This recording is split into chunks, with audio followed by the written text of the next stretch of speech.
My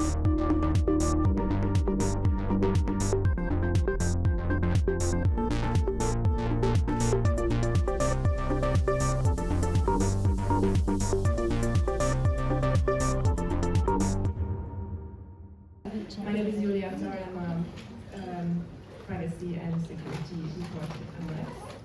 And I'll start by introducing the panel. So first we have Ignacio Gomez Navarro, team leader for e-evidence and cybercrime IT security in the digital age in the European Commission. Welcome.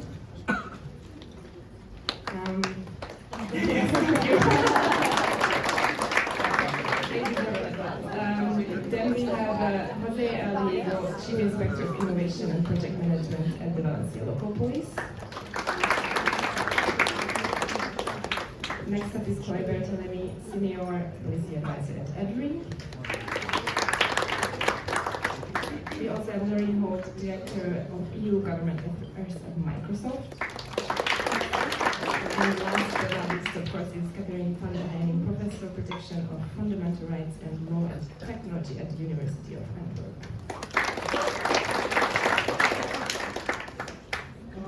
Welcome again, thank you so much for being here. Before we dive into the questions, I'd like all of you to introduce yourself. In just a few minutes, I think we can start in the row that we're sitting now. Well, thank you very much for your invitation. My name is Ignacio Gomez. Indeed, I'm team leader for e-evidence and cybercrime in the European Commission, DG Home. Although I've been working in this area for a while, I used to work in the Secretariat of the European Data Protection Board before. And before I was a senior legal counsel in Interpol, in the Office of Data Affairs.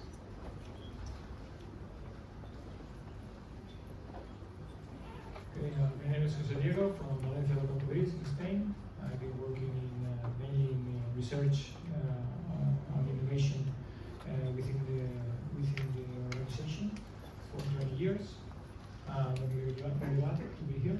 Also working with the European Commission as an expert collaboration in different matters, especially technology development for security.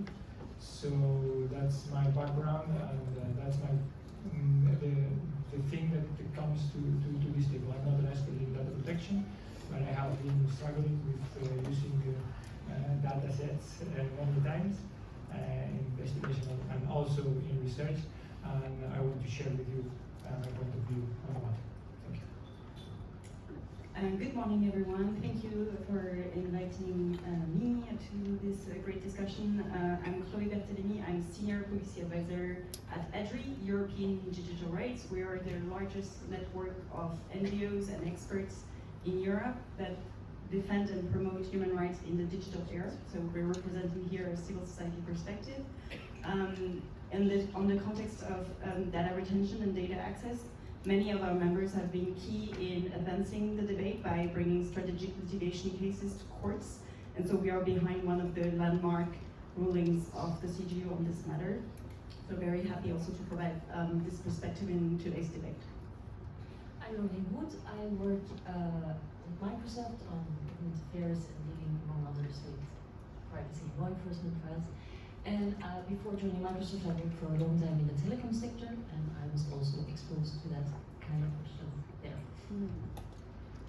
Good morning, everyone. My name is Catherine van der Heining. I'm a professor at the University of Antwerp, where I focus on the impact of digitalization in crime on human rights. But I have a double function. I'm also a public prosecutor in cybercrime division in Antwerp. So I have, on the one hand, the academic perspective and research. On the other hand, I also work in practice, and I see every day what cybercrime is doing to our citizens and our companies. Thank you so much. You guys were very efficient, so thank you.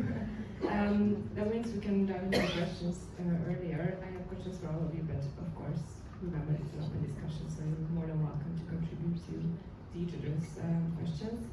I'm going to start with Ignacio and talk a little bit about Commissioner Brunner's hearing at the end of last year, where he has talked about making commercially obtained user data accessible to law enforcement under safeguards. What concrete steps is the Commission considering to implement this? Thank you for your question. So indeed, this is something that was mentioned not just by Commissioner Brunner in the hearing, but also in the mission letter that President von der Leyen made for Commissioner Brunner, where it says that there's a need to update European rules on data retention. So the concrete steps that the Commission is planning right now is forcing in an issue as complex and sensitive as can be requiring communication service providers to retain data for law enforcement purposes. There must first be an impact assessment, also in line with the European Commission better regulation guidelines. So this is what we are planning for at the moment, a thorough and comprehensive impact assessment that will analyze all the issues surrounding the lack of data retention in some member states or the different retention periods applicable in those member states that do have legislation in place. And should look into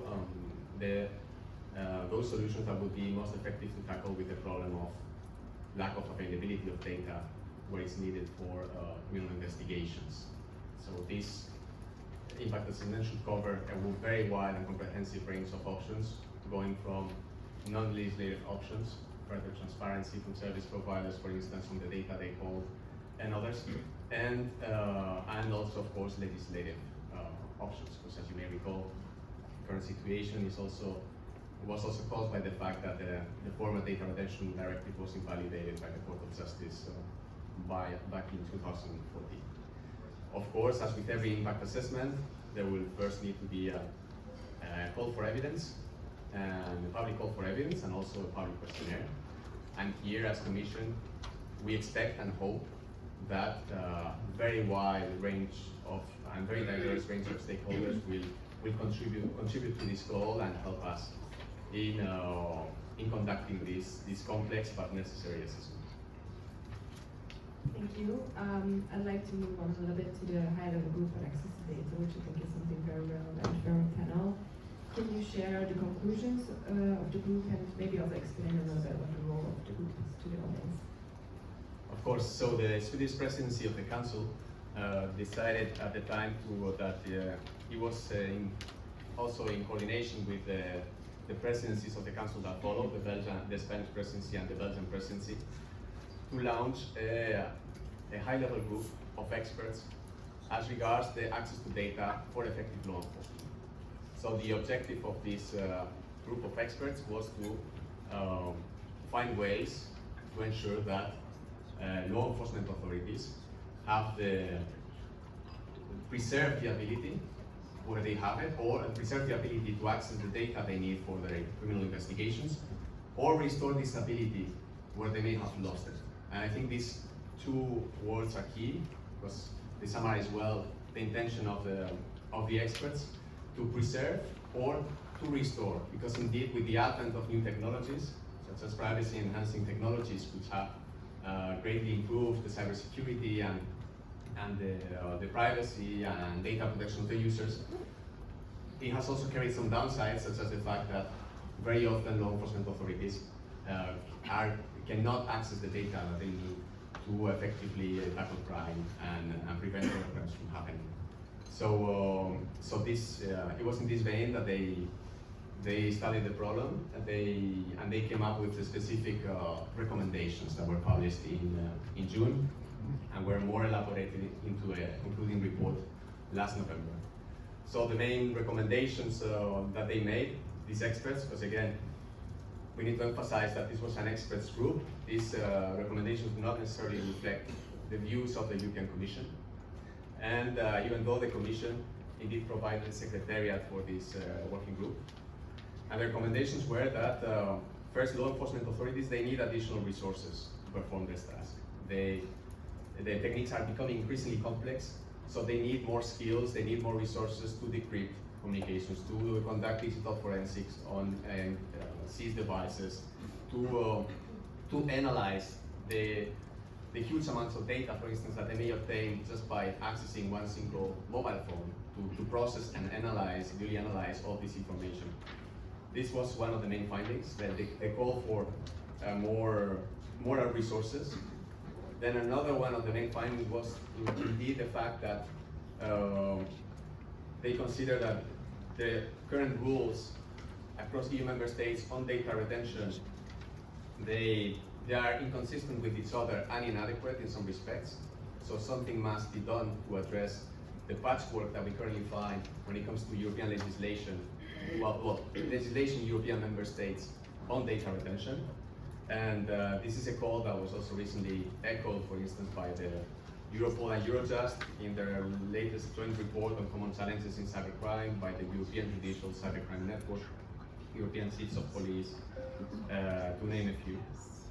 And then also that they expressed their concern that with the advent of new technologies that indeed do contribute to ensuring cybersecurity and the privacy of users, they are increasingly being cut off from this data that they need for their criminal investigations.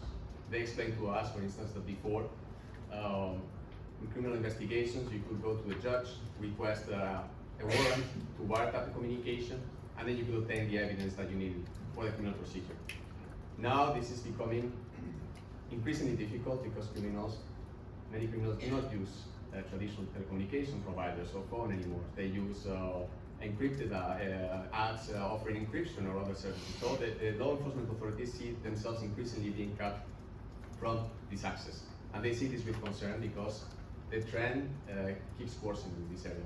So what they recommended is to explore solutions first to access existing technologies, but especially to already envisaging future technological developments, ways in which industry, law enforcement authorities can cooperate to provide from the very outset, from the moment that technologies are designed, for the possibilities for law enforcement authorities and judicial authorities to access the data they need with all due safeguards and guarantees.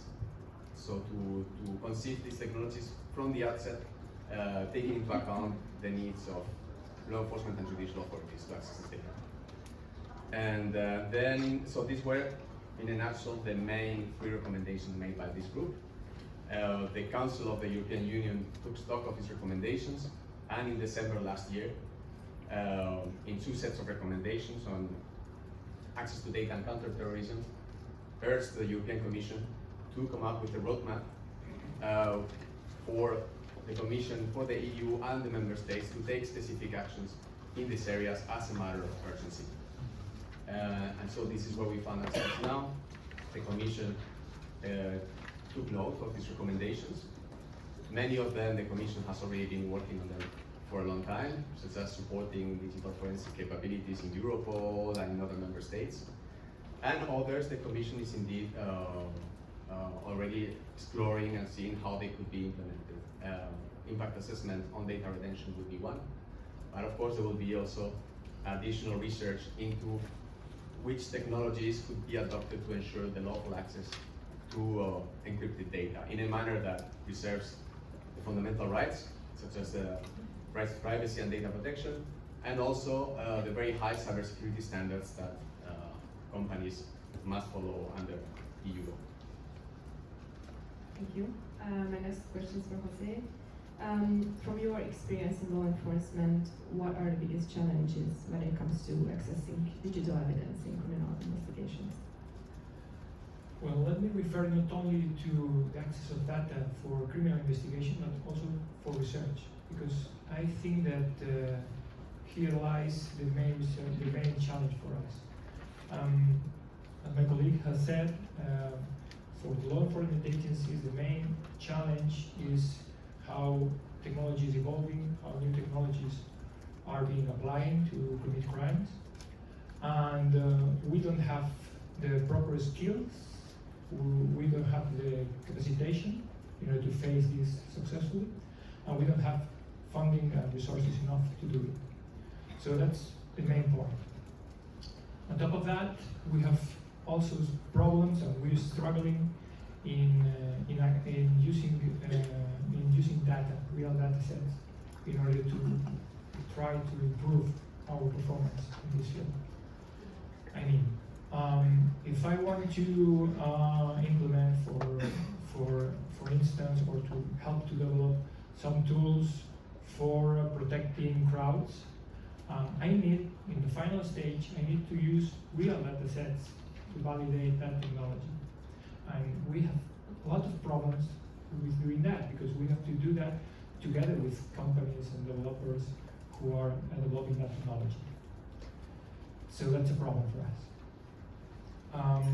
There are also other problems for using or developing platforms for predicting criminality.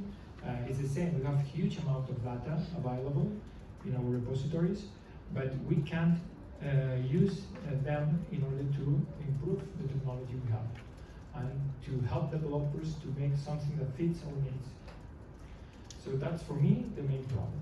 Of course, in the field of criminal investigation, everything can be improved as well, but I understand that we have to find that balance between data protection and the protection of the rights of the people and the investigation work.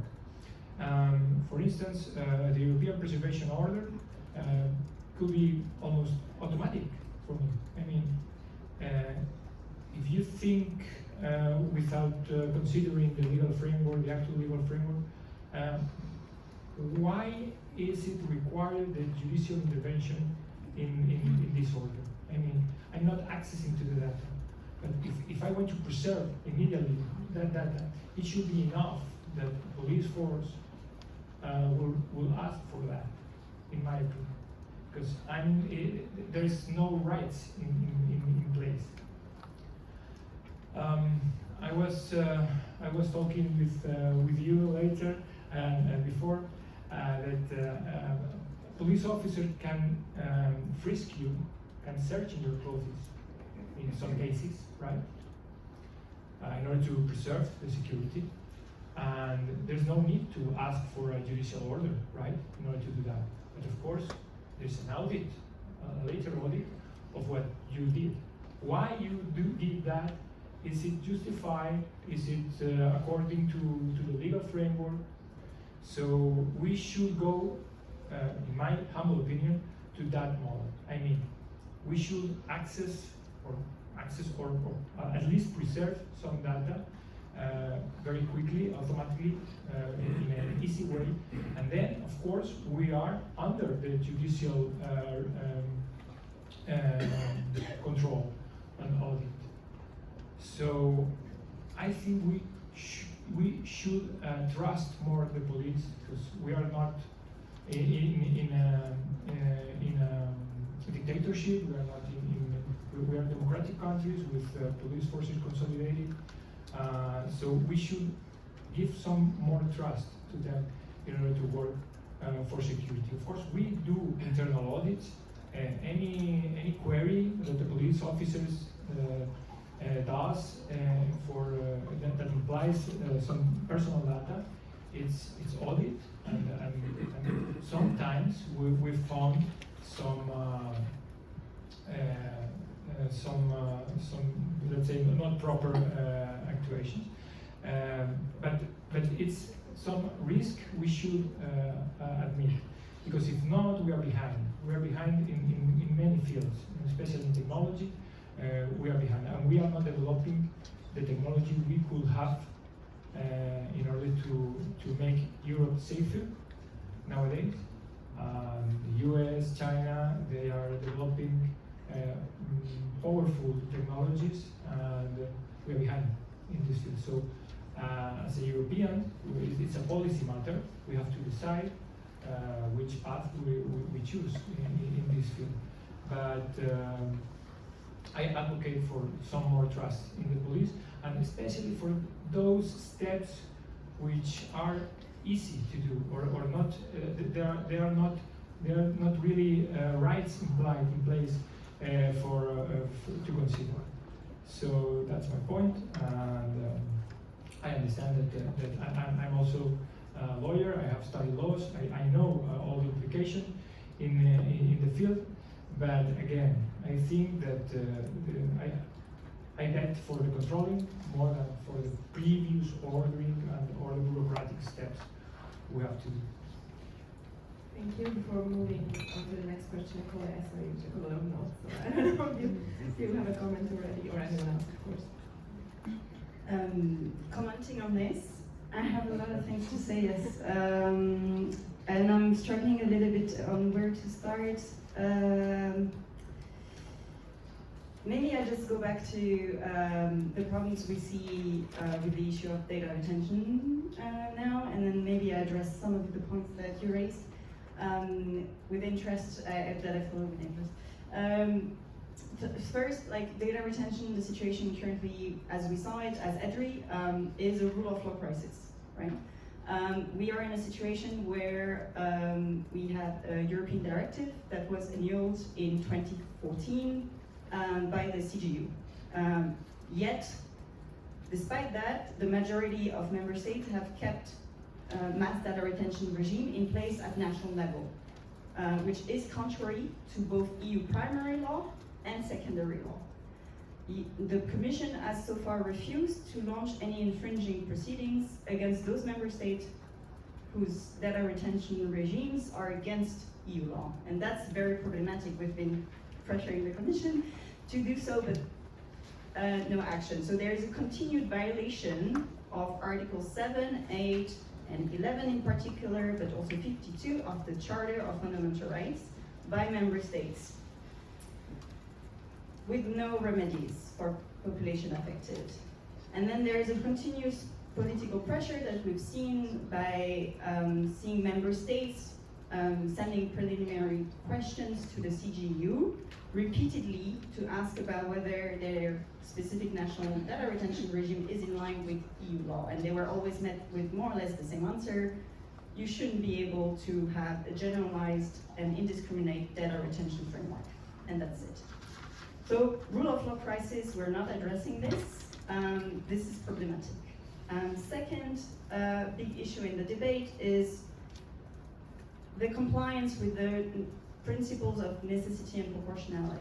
We've been consistently asking for data, for statistics, for evidence that shows that this is necessary. And we hear like law enforcement community saying, we need the data, we're lacking the data. We're asking, where is the data to support this statement? And we know a little bit of it. We know it doesn't exist because it's not true. In some member states, there is no data retention regime in place. Yet they are not safe haven for criminals. The Netherlands, Germany, Austria are not well known for high crime rates or lower crime clearance rate. So it's really problematic that there is no documentation that when more data is accessed by law enforcement, it actually brings more security to Europeans. This is a big issue for us. And then secondly, this myth of lack of data, lack of availability of data has not been proven even. On the contrary, we believe that we are in a situation where there is a lot of data out there that is available to law enforcement access. Because currently, the big platforms, the online service providers, they're relying on a business model which includes a lot of data collection. Targeted advertisement models collect a lot of personal data that they keep for commercial purposes and that are then subsequently accessible for law enforcement. So this idea of the lack of data, where is the evidence, is basically what we're asking. To the point, maybe I will address the preservation order, how automatic it is. You said like the simple fact processing of retaining data beyond what is necessary for the provision of a service, of an internet service, that actually implies an interference with fundamental rights. That's not me saying this, that's the Court of Justice. There is an interference with the right to privacy and data protection, even at the stage of retention. Retention is an interference with fundamental rights and therefore should meet the principle of necessity and proportionality. What we're saying is that in targeted case, yes, when there is a suspect with we have justified grounds, we have valid reason to believe that this person is a suspect in a criminal investigation, then yes, we can have a targeted retention. That is justified, this interference is justified. What we are finding problematic is that you are asking most of the time mass data retention, which means retention of data of everyone. So everyone is treated potentially as a suspect in society. That's what we're fighting against. And then to your point, and to the preservation order, I think e-evidence regulation is the answer. I think EDRI has had a lot of criticism towards this law. It will apply as of August next year, 2016. we'll have to see if this kind of actually answers some of your concerns, and I hope the Commission will monitor the application of the evidence regulation very closely and will collect data about its efficiency. But also like, no, that was it, sorry. And trust in the police. Trust in the police. I think I understand why you're frustrated that we are exercising a little bit of critical perspective on how police is carrying its duties, but we have all the reason to do so, especially in a context of systematic abuse by police forces, even in so-called democratic countries in the EU.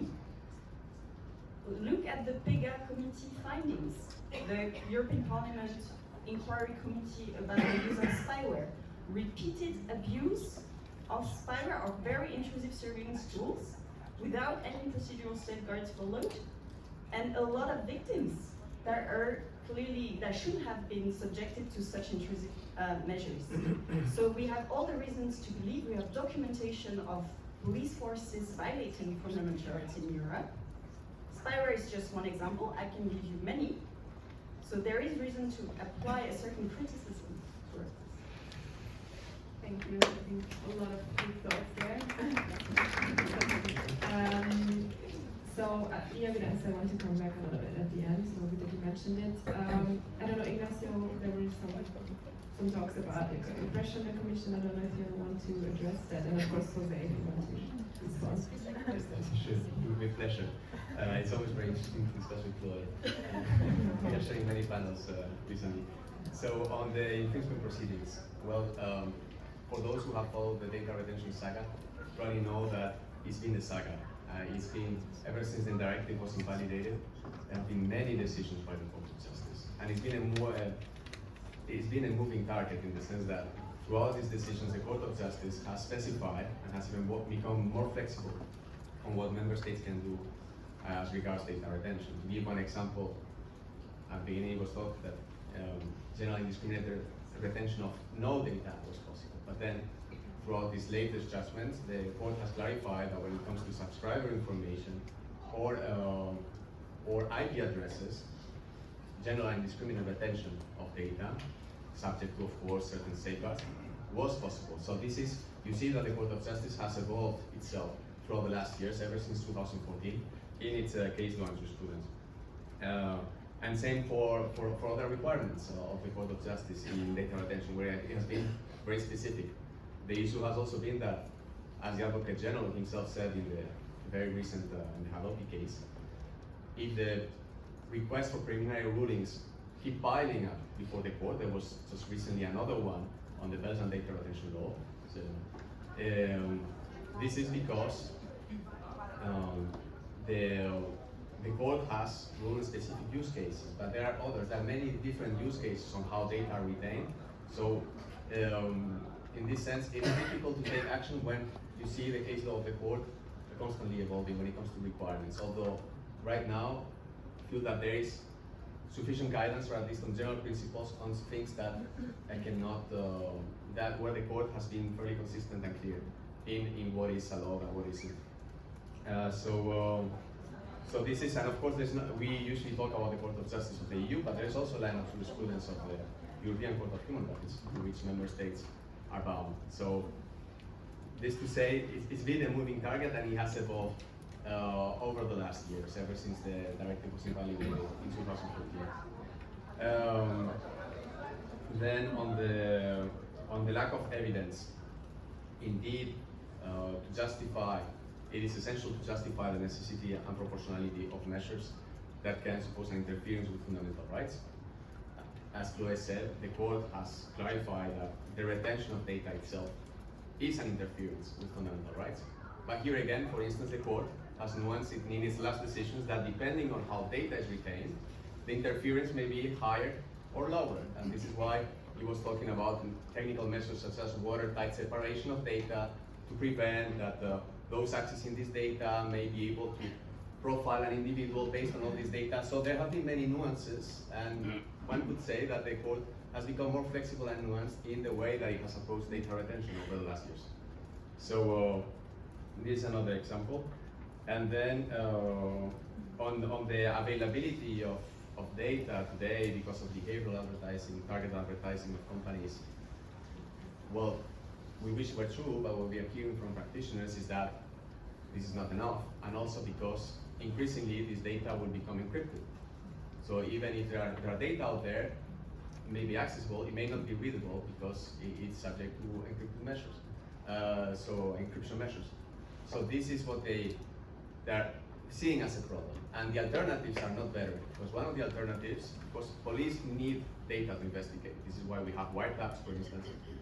If they cannot access this data from normal requests, then they have to resort to tactical measures, such as indeed surveillance software that is procured by foreign companies that may entail in itself risk, because with this, for instance, surveillance software is not just a targeted data on a targeted individual that you're accessing. You may be taking control of the whole cell phone of an individual.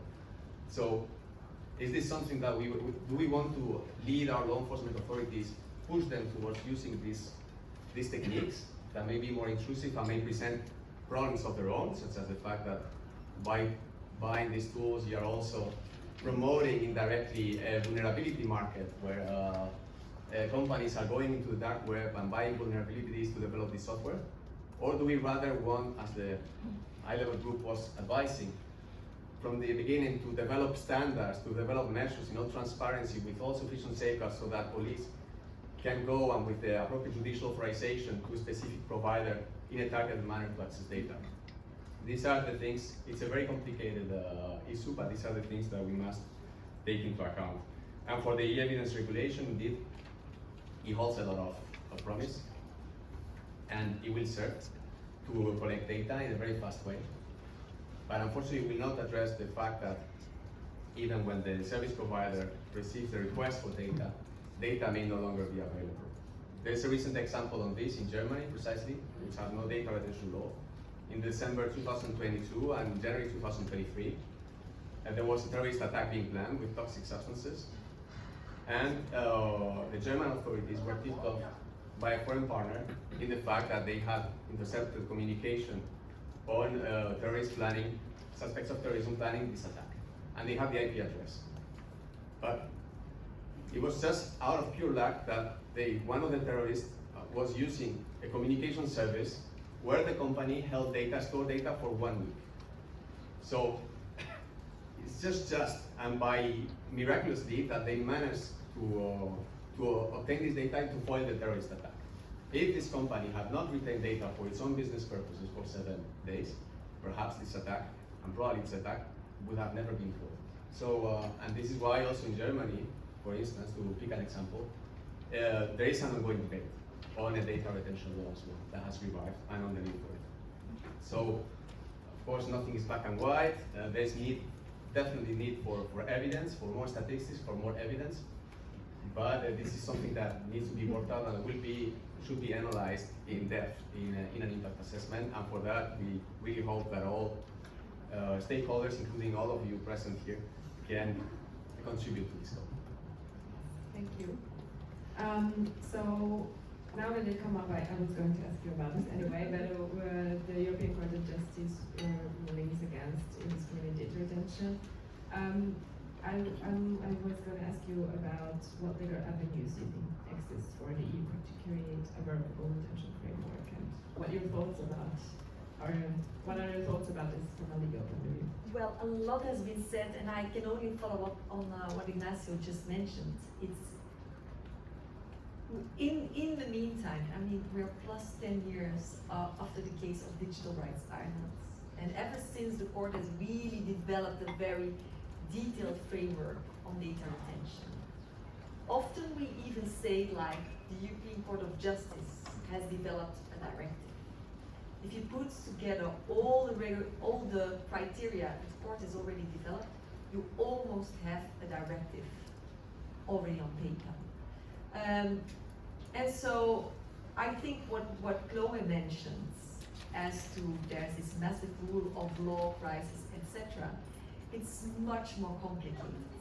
There's been a very good document of Eurojust, and I want to make a little bit advertisement for a book that's coming out at Oxford University Press from Eleni Costa on data retention, and it's an overview of the legislation or the measures and the jurisprudence of all member states. And there you will see the many different approaches that states have taken. And there is, of course, the most published approach, which is the Danish and Belgian approach, that has tried to put the case law of the European Court of Justice into legislation, which has resulted in a hugely complex legislation with still general retention of 12 months on identification data and IP identification data, and then an extremely complex system as to targeted zones and also certain targeted sensitive infrastructure. Think of harbors, think of airports, think of nuclear sites, where you also have targeted retention.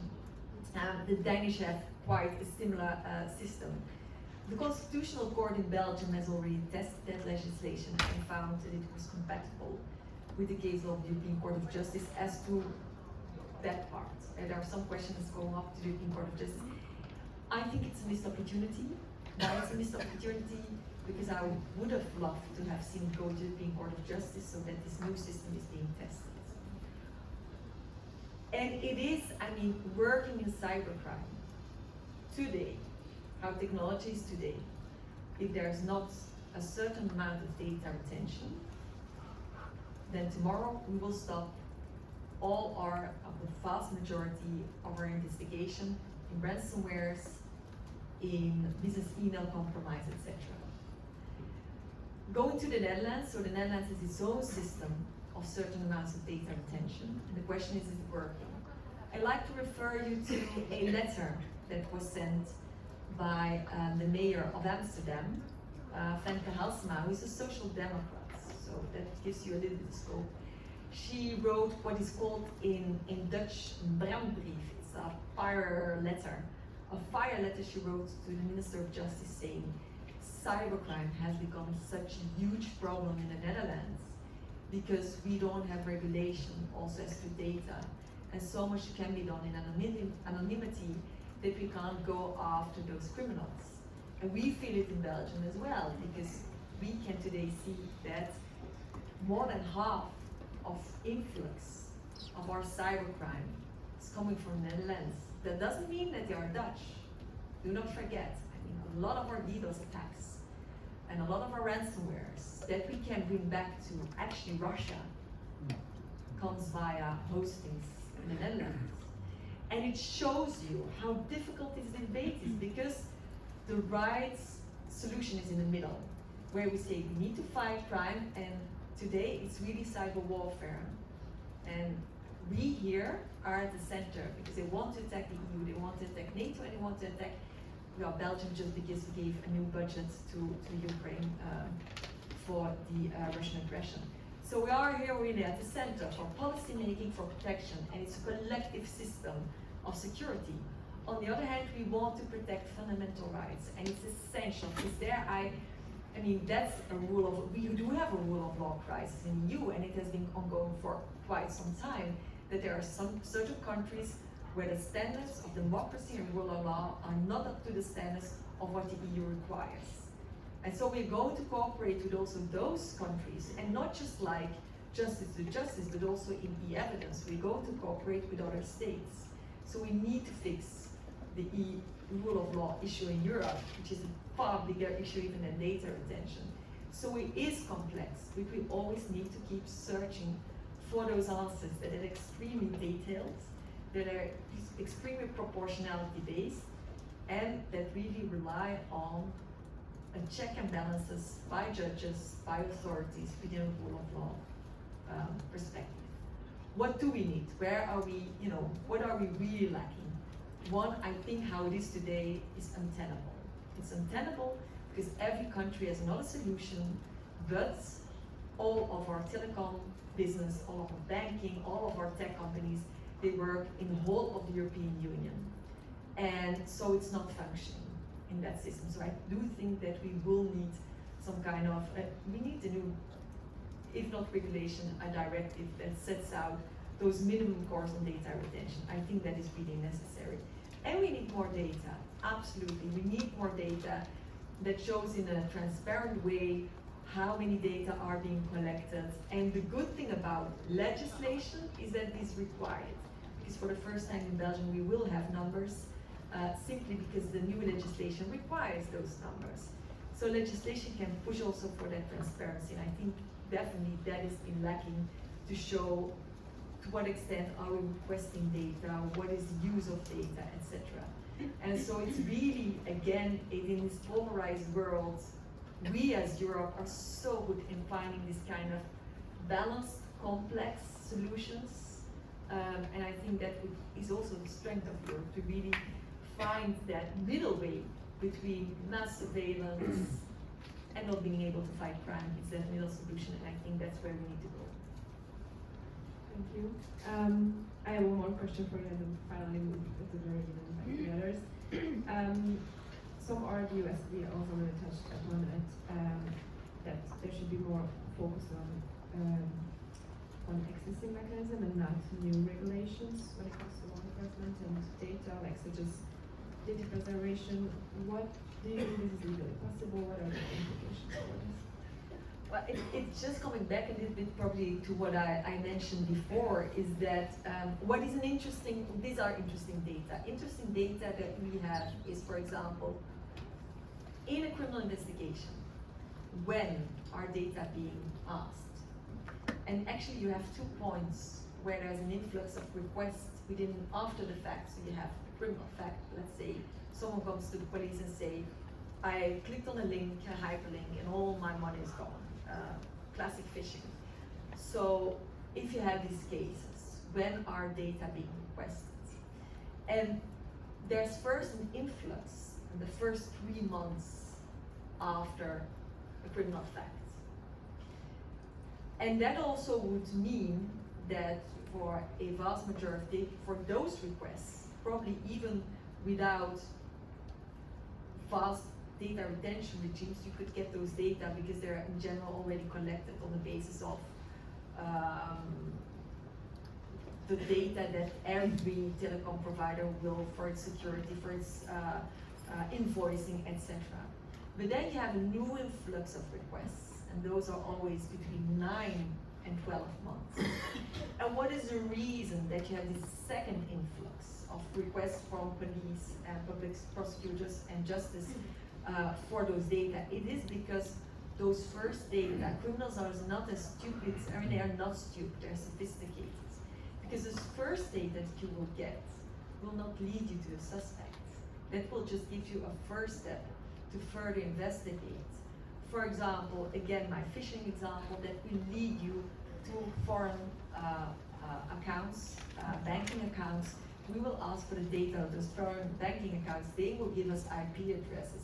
Those IP addresses might result in us going to Google because it's on the basis of a Gmail, and that Gmail address will give us new IP address, and then will I ask for those IP addresses that might be with a provider abroad. And that gives you why we have this, even if we're expedient, why we will need probably in 9 months those IP addresses. And it's just not telecom, it's also, might want to have, it might result in being to a car company or to an e-step company or to cryptocurrency, you know. And that's how we follow the trail. And why does it stop at 12 months? Because we stop our investigation for data retention reasons after 12 months. So if I don't have those data after 12 months, it stops. And that is where we found the balance. We have found the balance in saying there's a difference in the kind of data, ID data versus location traffic data. We found a balance as well, saying, okay, you only have 12 months to go after those data, and afterwards it's gone. That's a balance we have today in Europe. That also means that we're constantly sending letters to people. You lost 8,000 euros.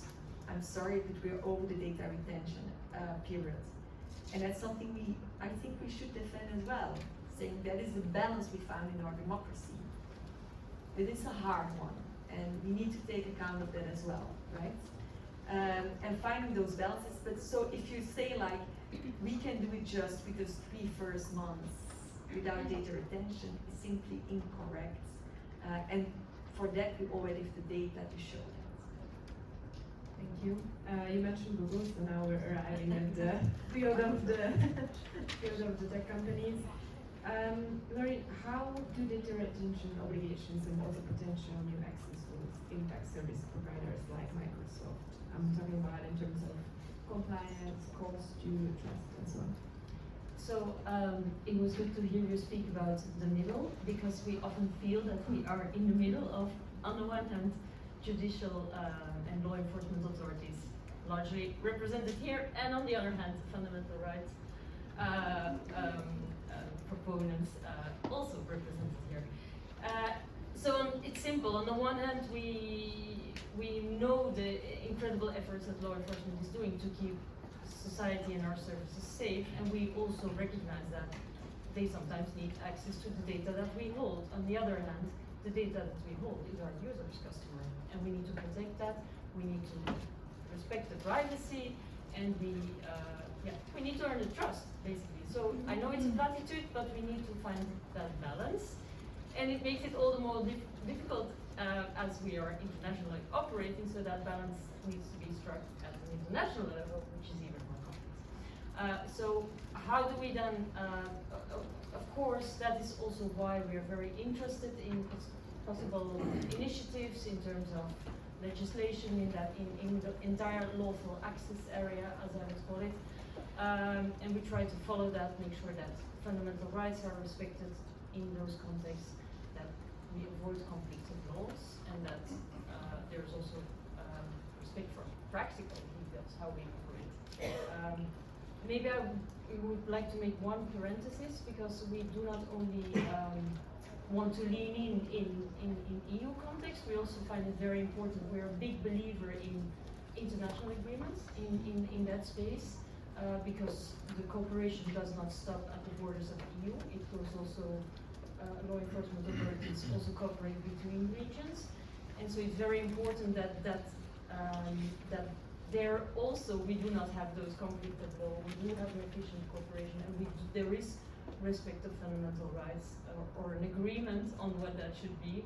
And for example, in that area, we very much are in favor of the EU-US e-evidence agreement, or some call it Cloud Act agreement, that is being negotiated. We also want to do our little bit ourselves, and that is we want to create transparency on how we are working together with law enforcement authorities. That is why we publish biannually our government requests transparency reports, which detail for all the authorities over the world how much data requests we get.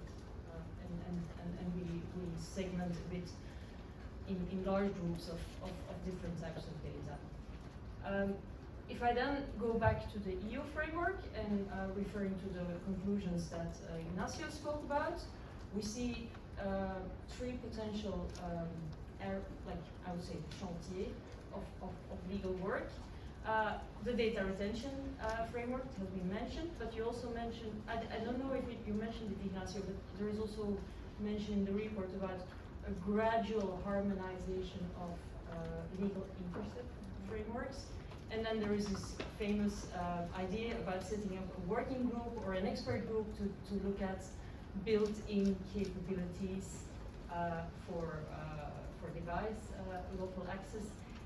And of course, then we touch upon the difficult topic of encryption. So maybe I'll just try to say very brief, because you could go very long in all those 3 topics, and I would like to avoid that. But maybe just try to highlight a couple of principles that we think are important for all these areas of work. First is harmonization, and you have said that very eloquently, so I do not need to repeat that. The world has become so international, and it is so fragmented in Europe and beyond. So we need to find some sort of harmonization. So that is, for us, principle number 1. like principle. I mean, it doesn't, I don't want to sound too principle, but you know, like the idea number two that I want to underline is that proportionality, transparency, and evaluation, and I think they go together. You have said it very well. Also, the rules need to be proportionate. That's simple EU law to justify the inclusion in fundamental rights. But currently, maybe there is data somewhere, but it's not sufficiently available to really demonstrate what sort of accesses, what sort of obligations are proportionate. And I think it would help us all if we had more of that data. Also, it would help law enforcement because they will face more court cases before the Court of Justice. So they also they have an interest to work on that data. And maybe it's a matter of resources, but I do think, like if the Commission works towards a new proposal on data retention, it's essential to include data collection, data statistics obligations. And maybe there should even be a funding for that, so that there is more means to do that. Because it's really essential, and that will also allow, if you link that then to evaluation, you can say, you know what, if we see that a certain group of data of providers only get one request per year, then we will know that it's not proportionate to impose data retention. But you can link the collection to an evaluation, and I think it's really, really important that any new framework works on that. Maybe just two more points, sorry. One more is like, I think it's important that it has been said, we tend to agree on certain principles in the EU. The procedural laws are national, but there are elements of law where we agree on. And it's important that any legislation that going forward, even on data retention, I think, that it sort of codifies what are these principles. For example, data shall only be used for serious crime. There needs to be judicial oversight for these and these cases. What is the notification duties? I think that will also help solidify the framework. And then the last point is on encryption, but I think you have a question on that, so Go ahead. You can talk about that. No, we think that it's not a good idea to weaken the encryption. And we hear the needs from law enforcement to say we need to do that, but we think that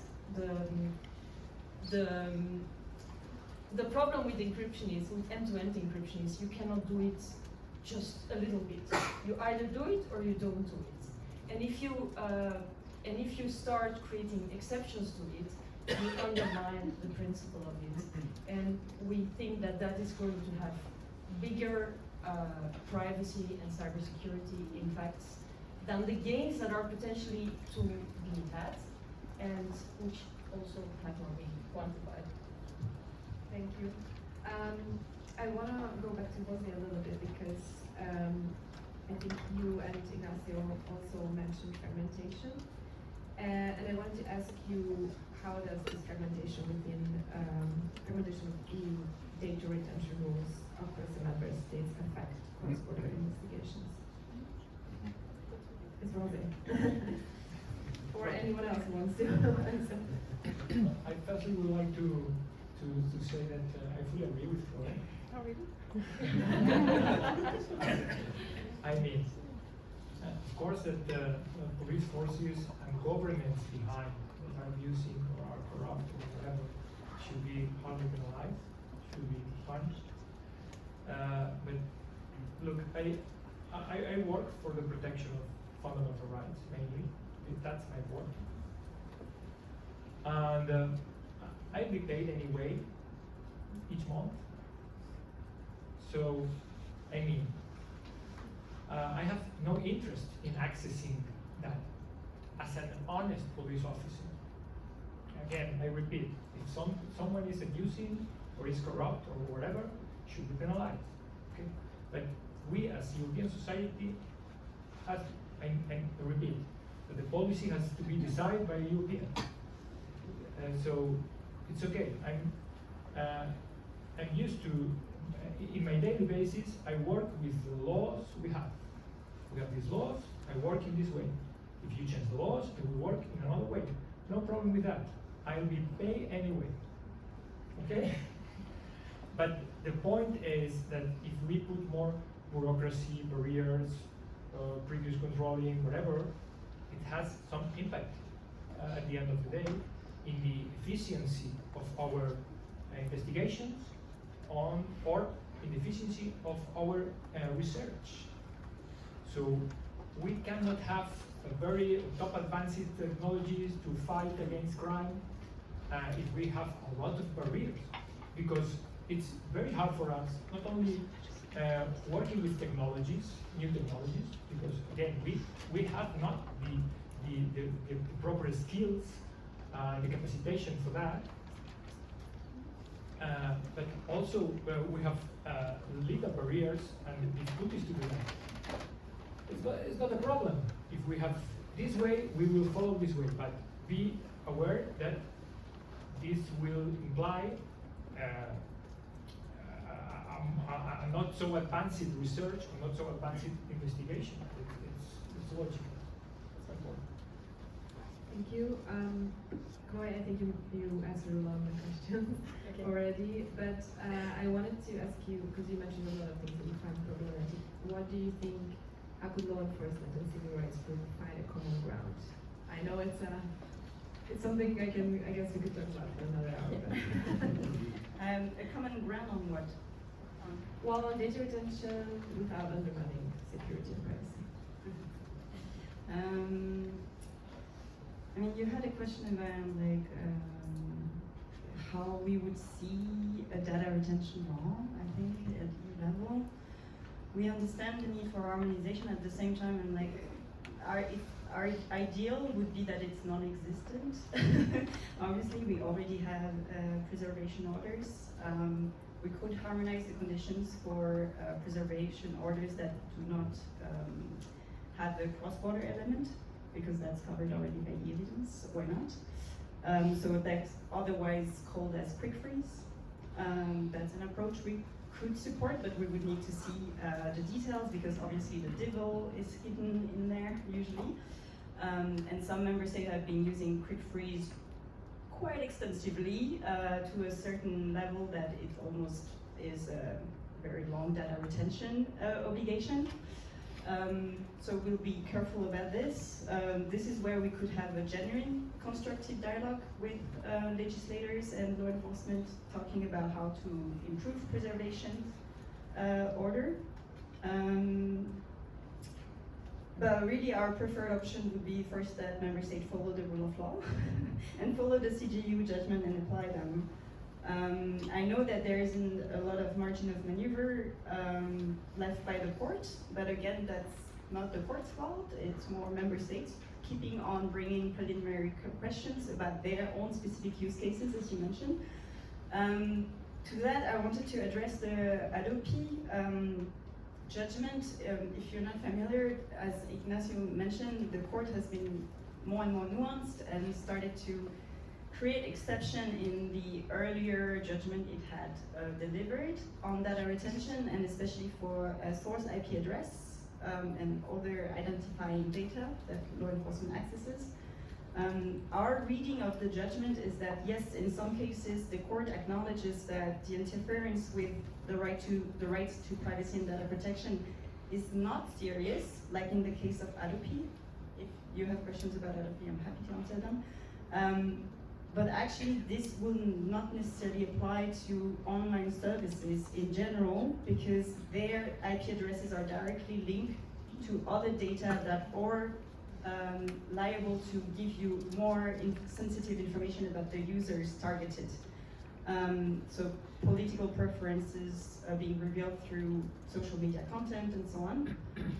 So the kind of conclusion of the court in the Adopi are very specific to this Adopi system and cannot be generalized to other type of online services. And this is notably interesting because the high-level group going dark, or sorry, official name is access to data for effective law enforcement, like Ignacio presented. They prescribe a widening of the scope of providers that have the obligation to retain data, so beyond the traditional telecom operators, encompassing all type of online service providers, all so-called data handlers. So as soon as you process data, you're covered by this obligation to retain users' data. And that is for us a big concern, because that has that sets the ground for mass surveillance regime, again, because there's so much data out there. I will stop there, but I wanted to address this. I wanted to address also the spyware stuff, but maybe we are out of time. I would love to hear about it, but I think it's time to open the floor up to questions. Yes, I think there's someone.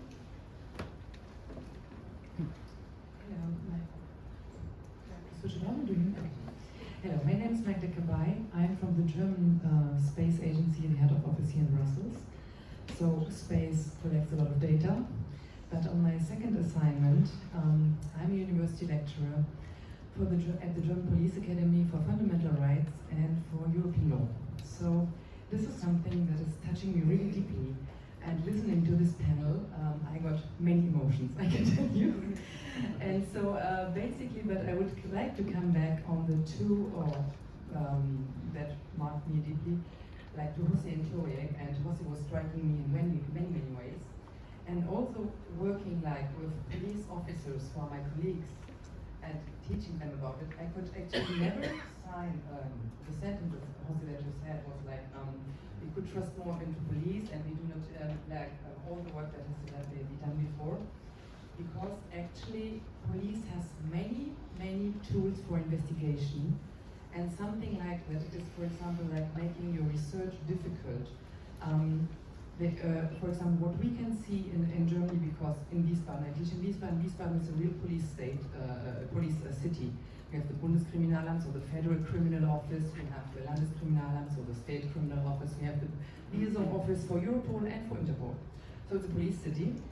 And what we can say, what Chloe said, with all the data collection that we have via our digital devices that we have nowadays, the big data that is everywhere out there, makes it possible, like to all my colleagues, really to investigate, let's say, for example, on criminal matters. Yeah, you can always investigate, for example, the accounts of suspects, like if it's economic crime, always on the approval of a judge. You need to have the approval of a judge for the suspect. Then you can have access to all the exchange of data via phone, via what the telecom operators are keeping, are retaining for 6 months. And 6 months, within 6 months, you will have the approval of the judge, for sure. That we have so many possibilities, and on the all this is already there. And for example, we have to the new devices, to the new technologies like AI that is everywhere.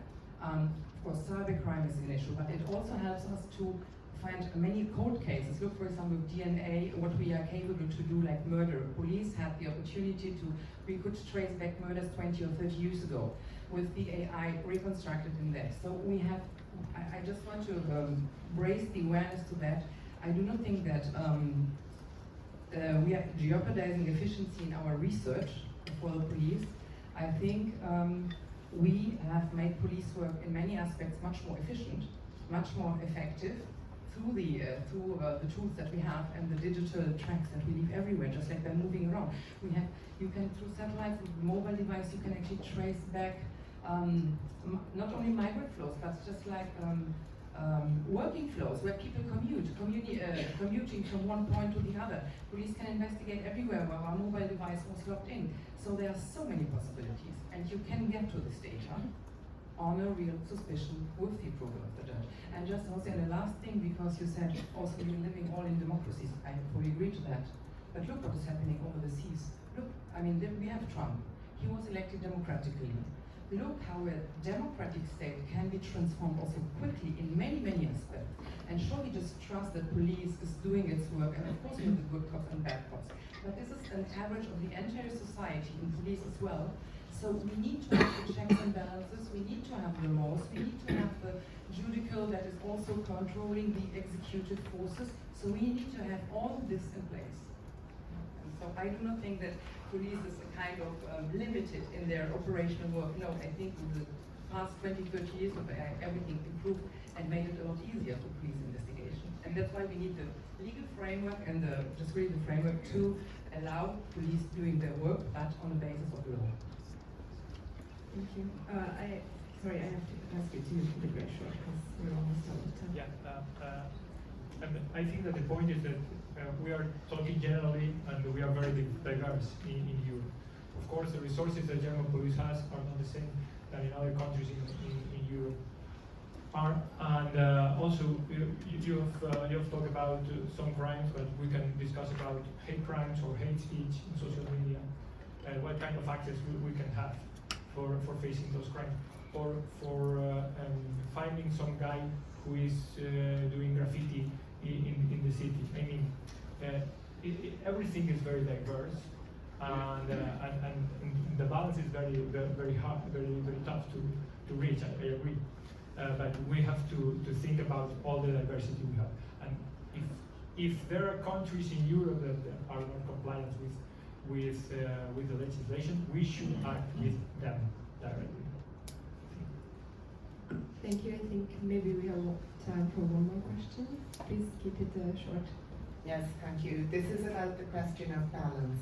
I work on children's rights to safety, and I just wonder whether the panel has views on how that balance can be kept while children's rights to safety, children's rights to protection from harm, and children's rights to protection from abuse are so dependent on the online world, and particularly on encryption and encrypted sites.